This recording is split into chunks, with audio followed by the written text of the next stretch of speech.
오늘 본문의 말씀을 가지고 삶이 예배가 되고 예배가 삶이 되는 신앙이라는 제목으로 함께 말씀 나누도록 하겠습니다. 2026년 새해가 밝았습니다. 새해 첫 주일에 예배에 오신 여러분들을 진심으로 환영하고 축복합니다. 우리는 거룩한 주일, 오늘 주님의 존전에 우리가 함께 모였습니다.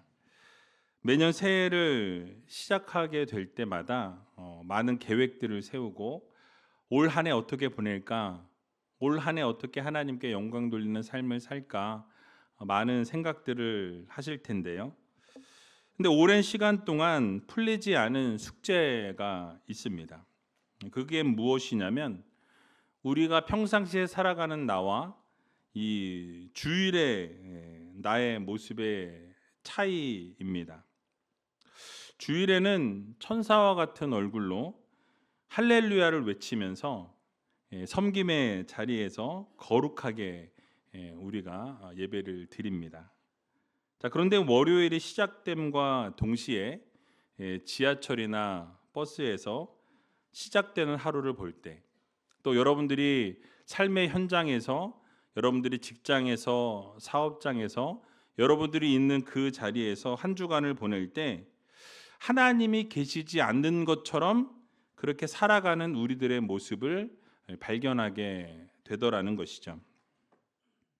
여러분, 오늘날 한국 교회가 직면한 가장 큰 위기는 교회의 세속화가 아닙니다. 더 무서운 것은 무엇이냐면 성도의 이원론적인 삶이라는 거예요. 거룩한 것과 속된 것이 완전히 철저하게 분리되어지는 그러한 삶으로 우리가 살아간다라는 것이죠. 예배는 교회에서 드린다라고 생각하고 내 삶은 내가 알아서 그냥 살아가는 것이라고 생각하고 여기면서 살아가는 것입니다. 그런데 이것은 성경이 말씀하고 있는 바른 신앙의 모습이 아니라는 사실이에요. 여러분, 진짜 신앙은 여러분들이 저 문을 열고 나아가시는 그 순간부터가 시작되어진다라는 것을 우리는 기억해야 할 것입니다. 그러니까 축도가 끝나고 여러분들이 세상으로 파송하는 그 순간에 비로소 여러분들의 진짜 예배가 시작되어진다라는 것을 우리는 반드시 마음에 새겨야 할 것입니다. 올 한 해 정한 표어가 삶이 예배가 되는 성도와 교회입니다. 여러분, 그러므로 우리가 어디에 있든지 삶이 예배가 되고 또 우리의 예배가 삶이 되어지는 그런 신앙의 모습들이 여러분들의 삶에 있어야 한다라는 사실이에요. 자, 그런데 오늘 주님께서 아주 충격적인 선언을 하시는 것을 보게 됩니다. 여러분들에게 너희는 소금이다 라고 말씀하세요. 너희는 빛이다 라고 여러분들의 정체성을 밝히시는 것을 우리는 보게 됩니다. 그러니까 주님께서 여러분들을 세상의 소금으로, 세상의 빛으로 하나님께서 명명하시고 그 정체성을 부여해 주셨다라는 사실이에요. 그러니까 주님께서 여러분들을 교회 안에 소금으로, 교회 안에 빛으로 부르시지 않으셨다라는 거죠. 그러니까 교회 안에서의 삶이 물론 중요하지만 교회 바깥의 현장에서의 삶이 이 예배와 연장선상에 함께 있어야 한다라는 것을 말씀드리는 것입니다. 그러니까 여러분들을 세상의 소금으로 부르셨고 세상의 빛으로 부르셨다라고 분명하게 말씀하고 있는 것입니다. 그러니까 여러분들의 사명지가 어디냐? 물론 교회도 우리의 사명지이긴 하지만 여러분들이 세상 가운데에서 정말 빛의 역할을 감당하고 소금의 역할을 감당하면서 그렇게 여러분들의 사명지는 세상이라는 것을 반드시 마음에 새겨야 할 것입니다. 그러므로 오늘 본문 말씀을 통해서 여러분들에게 허락되어진 교훈이 무엇인지 같이 한번 생각해 보는 시간을 갖도록 하겠습니다. 첫 번째로 소금이고 빛인 정체성에 대해서 오늘 본문은 말씀해 주고 있습니다. 바로 마태복음 5장 13절에서 15절 말씀인데요. 같이 한번 읽어 보겠습니다. 너희는 세상의 소금이니 소금이 만일 그 맛을 잃으면 무엇으로 짜게 하리요? 후에는 아무 쓸데없어 다만 밖에 버리워 사람에게 밟힐 뿐이니라. 너희는 세상의 빛이라. 산 위에 있는 동네가 숨기우지 못할 것이요 사람이 등불을 켜서 말 아래 두지 아니하고 등경 위에 두나니 이러므로 집안 모든 사람에게 비치느니라. 아멘. 여러분, 먼저 우리가 생각해 보아야 될 부분은 우리 주님께서 여러분들에게 소금이 되어라 라고 말씀하신 것이 아니라는 거예요. 뭐라고 말씀하셨죠? 너희는 소금이다. 너희는 소금이라고 말씀하셨어요. 그러니까 여러분들의 정체성은 이 세상 가운데 세상의 소금이고 세상의 빛이라고 말씀해 주셨습니다. 이 말씀은 우리가 어떤 노력을 해서 얻어진 자격이 아니고 결과가 아니고 예수 그리스도를 주로 영접한 그 순간에 이미 여러분은 천국 자녀요 하나님의 백성임을 선언하시면서 너희는 하나님의 자녀일 뿐만 아니라 세상에서는 소금으로, 세상에서는 빛으로 살아가야 하는 정체성이 여러분들에게 부여됐다라는 것을 믿으시기 바랍니다. 여러분, 세상을 보면 어떻습니까? 부패해 가고 있다라는 거예요. 죄로 인해 썩어져가는 세상이 되어지고 있습니다. 근데 이런 부패를 방지할 수 있는 이 방부제로서 우리를 부르셨다라는 거죠. 소금으로 부르셨다라고 말씀합니다. 여러분, 소금은 또 어떤 특성이 있습니까? 적은 양으로도 전체의 맛을 바꾸는 맛을 내는 소금이라는 거예요. 여러분, 성도는 숫자에 많고 적음에 있는 것이 아니라 맛의 유무로 그 가치를 증명한다라는 거예요. 그러니까 어디를 가든지 여러분이 무엇을 하든지 성도로서의 그 짠맛을 내는 그런 하나님의 백성들, 자녀들이 되어야 한다라는 것입니다. 여러분, 그런데 소금이 맛을 잃으면 어떻게 된다고 말씀하죠? 아무 쓸데가 없어 밖에 버리워 밟힐 뿐이다 라고 이렇게 설명합니다. 이 말씀은 당시 팔레스틴 지역에서 이 소금을 채취했다라고 그래요. 근데 이 소금이 그 땅에서 채취하다 보니까 불순물이 많이 섞여 있는 소금이었습니다. 그런데 시간이 지나면 이 소금 성분이 다 빠져나가게 됩니다. 그러면 어떻게 될까요? 불순물만 남게 되는 것이죠. 그러니까 모양은 소금 그대로인데 짠맛이 전혀 없는 상태로 바뀌어지게 된다라는 것이죠. 자, 그럼 어떻게 되겠습니까? 맛을 잃은 소금은 밖에 버리워 사람들에게 밟힐 뿐이라고 성경은 말씀하고 있는 것이죠. 여러분, 진정한 그리스도인들이 맛을 내지 못하고 세상의 사람들과 똑같은 가치관으로 살아가게 될 때에 외형적으로는 성도라고 말할 수 있으나 여러분, 본질은 세상 사람과 별반 다르지 않는 맛을 잃은 상태가 된다라고 말씀하고 있는 것이죠. 결국 구별되지 않는 소금은 여러분 무엇입니까? 더 이상 소금이 아니라는 거예요. 여러분, 주님께서는 우리가 세상과 동화되어 살아가기를 원하지 않으십니다. 어떻게 살아가기를 원하실까요? 구별되어 살아가기를 원하신다라는 사실이에요. 여러분이 세상에 나아가 세상을 변화시키기를 원하신다라는 이 사실을 여러분들 모두 마음에 새기시길 바랍니다. 여러분, 그렇습니다. 소금이 맛을 잃어버리게 되면 그 존재 목적이 사라지는 거예요. 하나님의 도구로 쓰임을 받아야 할 성도들이 그 거룩함을 잃어버리게 되면 하나님 나라의 역사에서 제외되는 비극을 맞이하게 되는 이 강력한 경고의 메시지를 주님께서 던져주고 계신다라는 것이죠. 여러분, 그러므로 우리는 하나님께서 부르신 그 자리에서 소금의 역할을 감당하고 빛의 역할을 감당하며 살아가는 성도들이 되어야 할 것입니다. 1600년대 프랑스 파리의 한 수도원에서 요리사로 일했던 로렌스 형제가 있었습니다. 그의 본명은 니콜라스 에르망이었습니다. 그는 주방에서 평생 그릇을 닦고 요리를 했던 사람이었어요.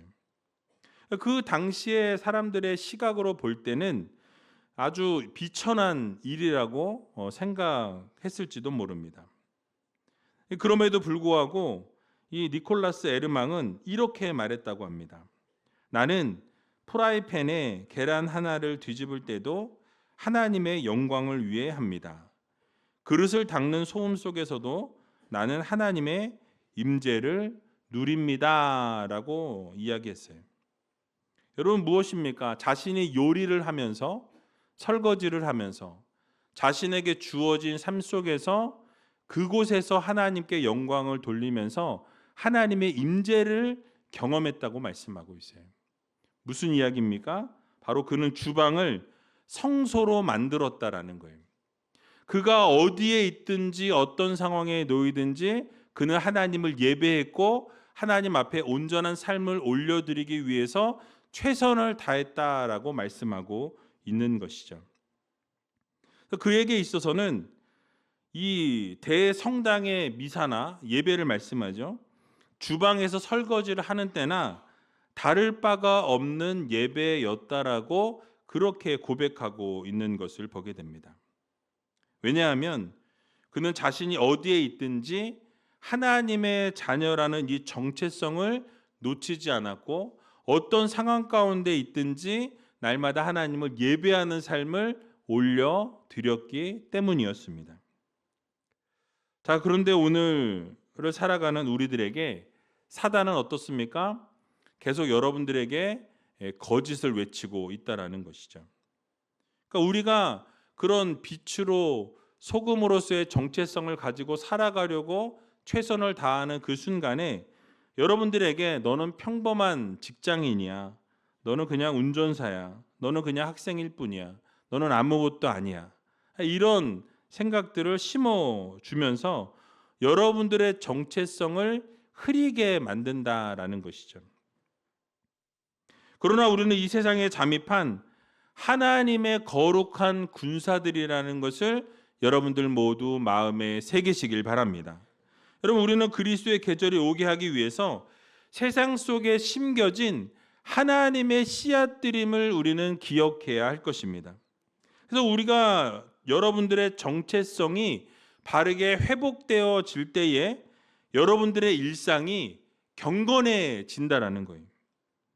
그리고 내가 서 있는 그 자리, 여러분들을 부르신 그 자리가 바로 하나님이 임재하시는 지성소가 된다라는 것을 여러분들 모두 믿으시기 바랍니다. 여러분이 어느 상황에 있든지, 여러분들이 직장에서 또는 여러분들의 사업장에서, 여러분의 학교에서 어떠한 상황에 놓여 있든지 그 부르신 그 자리가 하나님을 예배하는 자리가 되어야 한다라는 거예요. 그래서 하나님께서 모세를 부르실 때도 너의 선 곳은 거룩한 땅이니 너의 신을 그 자리에서 벗으라 라고 명령하셨어요. 여러분, 여러분이 서 있는 그 자리도 거룩한 하나님의 부르심의 자리입니다. 여러분, 이 사실을 기억하면서 날마다 삶이 예배가 되고 예배가 삶이 되어서 하나님께 온전한 영광을 올려드리며 살아갈 수 있는 저와 여러분들이 다 되시길 주님의 이름으로 간절히 축원드립니다. 자, 두 번째로는 소금의 영성에 대해서 말씀하고 있습니다. 앞에서도 말씀드렸지만 주님께서는 여러분들을 소금으로 부르셨습니다. 여러분, 소금은 맛을 내는 기능이 있어요. 또 소금은 이 썩는 것을 방지하는, 부패를 방지하는 기능이 있습니다. 그런데 중요한 게 무엇이냐면 소금이 그대로 있게 되면 성질이 바뀌어지지 않는다라는 거예요. 반드시 어떻게 되어져야 합니까? 소금은 녹아져야 한다라는 거예요. 진정한 소금의 역할이 가능하게 만들어 주는 것은 그 소금의 성질대로 있어서는 안 되고 그것이 녹아져야만 여러분 바뀌어지게 되는 것이죠. 여러분 소금이 만약에 소금통 안에만 존재하고 있다면 여러분 그 소금은 소용이 없는 덩어리에 불과하다라는 거예요. 여러분 소금은 먼저 그 소금통에서부터 나와야 합니다. 그리고 어디로 들어가야 합니까? 음식물 속으로 들어가야 한다라는 거예요. 국물 속으로 들어가야 합니다. 반찬 속으로 들어가서 자신의 그 원래 성질을 잃어버리고 그 형체를 잃어버리게 되면서 맛을 내게 된다라는 것이죠. 여러분 만약에 소금이 나는 절대 녹지 않을 거야 하면서 알갱이로 남아 있게 된다면 여러분 그 음식을 먹는 사람들은 고통을 느낄 수밖에 없다라는 거예요. 여러분 소금이 덩어리로 있게 되면 그 음식이 어떻게 되겠습니까? 짜질 수밖에 없다라는 거예요. 또 다른 부분 전혀 그 소금이 있지 않은 곳에는 싱거운 상황이 연출될 수밖에 없다라는 것이죠. 그러니까 바로 이 소금의 녹아짐이 바로 삶의 예배라는 거예요. 여러분 삶이 예배가 된다는 것이 무엇입니까? 그것은 바로 나의 자아가 죽는 거예요. 나의 자존심을 내려놓는 것입니다. 그리고 나의 자아가 죽어짐과 동시에 예수 그리스도가 살아나게 되는 것이에요. 여러분 내가 여전히 살아있고 내 자존심이 여전히 시퍼렇게 살아있는 곳에서는 바른 예배가 세워질 수 없다라는 이 사실을 우리는 반드시 기억해야 할 것입니다. 내가 녹아지고 내가 손해를 보고 내가 낮아진 그곳에서부터 바로 예배가 바르게 세워진다라는 사실이에요. 만약 어떤 분이 교회에 새로 오셨는데 와서 우리 교회를 보면서 이 교회 성도들을 보니까 왜 이렇게 자기 주장이 강해? 왜 이렇게 고집스러워? 라고 누군가가 말을 한다면 여러분 우리가 여전히 녹지 않은 소금으로 존재한다라는 반증인 거예요. 여러분 삶이 예배가 된다라는 것은 나의 자아가 죽고 나의 권리를 포기하고 예수 그리스도의 향기만이 남아 있는 과정인 것입니다. 그래서 유진 피턴스 목사님은 그의 저서에서 거룩함에 대해 이렇게 말씀합니다. 거룩함이란 특별한 장소에 가는 것이 아니라 평범한 일상을 하나님 앞에서 정직하게 살아내는 것이다 라고 이야기했어요. 여러분 무엇입니까? 거룩함이라는 것이 교회 안에서만 뭐 성경을 딱 옆에 끼고 이렇게 거룩한 것이 거룩이 아니에요. 여러분들이 일상생활 속에서 여러분들의 삶의 현장에서 하나님 앞에서의 삶을 살아가기 위해 최선을 다하고 열정과 열심을 다하는 것이 진정한 거룩함이라는 것을 여러분들 모두 기억하시기 바랍니다. 그래서 우리가 교회에서 거룩한 예배를 드리는 것만이 중요한 게 아니라 평범한 일상을 하나님 앞에 온전히 드리는 것이 더 중요하다라는 말씀인 거예요. 그러니까 하나님 앞에서 살아가게 될 때에 그 삶이 바로 거룩한 예배가 되고 또 놀라운 은혜의 현장이 되어진다라는 이 사실을 여러분들 모두 믿으시기 바랍니다. 어느 크리스찬 은행원이 이야기입니다. 그가 매일 아침 출근을 하면서 책상 앞에 앉아 있게 되면서 기도를 하게 됩니다.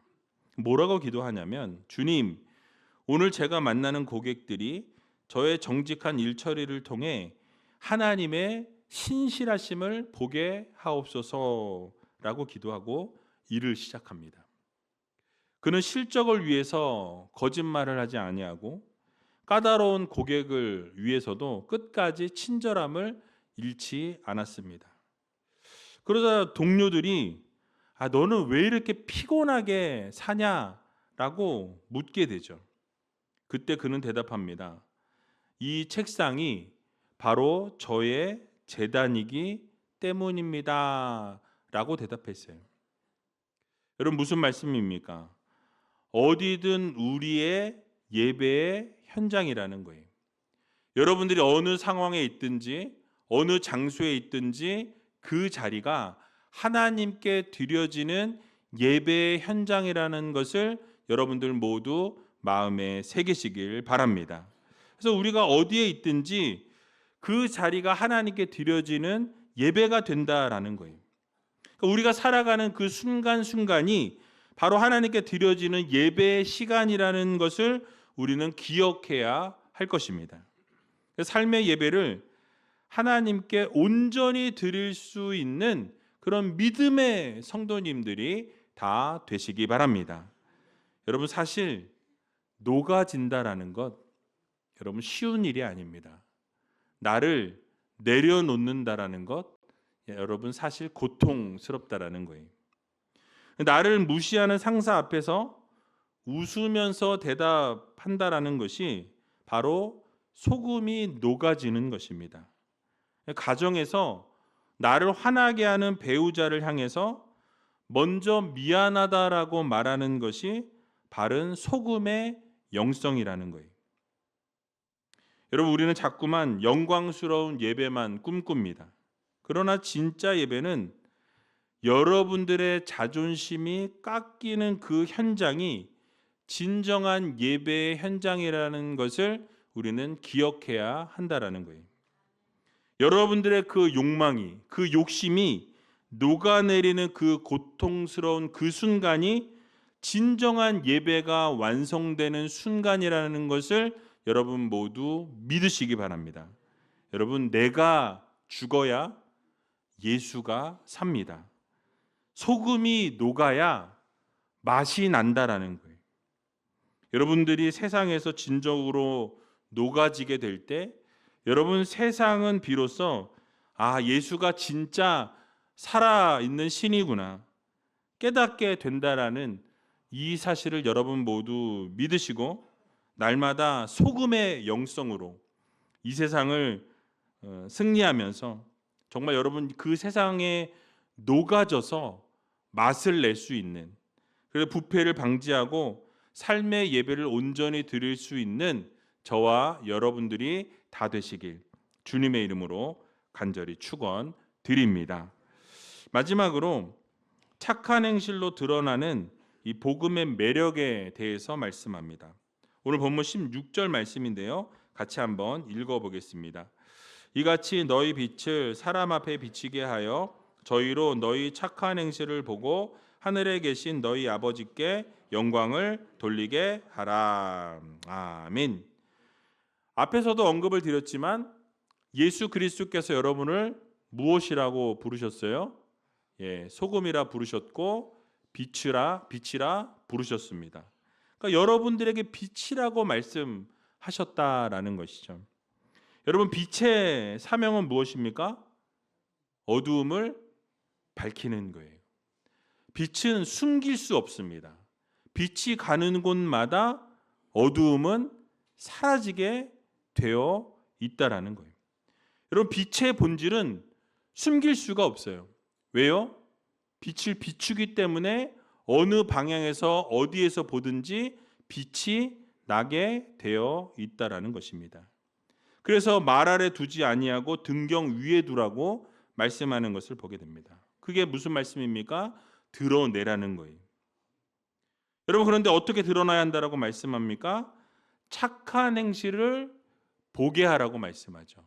그러니까 너희들의 그 착한 행실을 보고 믿지 않는 자들이 하나님께 영광을 돌리게 하라라고 이렇게 주님께서 명령하시는 것을 보게 됩니다. 그러니까 여러분 눈으로 보여지는 것도 중요하지만 삶에서 그 믿지 않는 자들이 여러분들의 착한 행실을 보고 살아가는 그 모습을 바라보면서 즉각적으로 이해할 수 있는 복음이 되어져야 한다는 거예요. 결국 우리가 빛의 삶을 살아가고 여러분들이 착한 행실을 믿지 않는 분들에게 보여주면서 하나님께 영광 돌리는 삶을 살게 되면 여러분 세상 사람들, 믿지 않는 자들이 어떻게 생각하겠습니까? 아, 정말 하나님이 살아 계시는구나.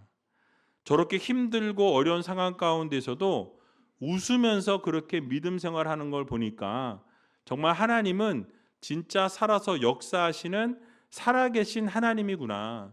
내가 저 사람이 믿는 하나님을 나도 믿어야 되겠다. 그러면서 찾아와서 나도 당신이 믿는 그 하나님 믿고 싶다라고 그렇게 고백을 들을 수 있는 그런 믿음의 성도들이 되어야 할 것입니다. 여러분들 만약 여러분들의 삶의 예배가 무너져 있다면 여러분들이 아무리 전도하고 아무리 복음을 전해도 하나님의 놀라우신 은혜와 놀라우신 사랑을 여러분들이 아무리 증거해도 먹히지 않는다라는 거예요. 이유가 무엇입니까? 우리들의 예배가 이미 무너져 있기 때문에 그렇습니다. 그 삶의 예배가 무너져 있으니까 여러분들이 아무리 증거해도 야 너나 잘 믿어라 이렇게 되는 거예요.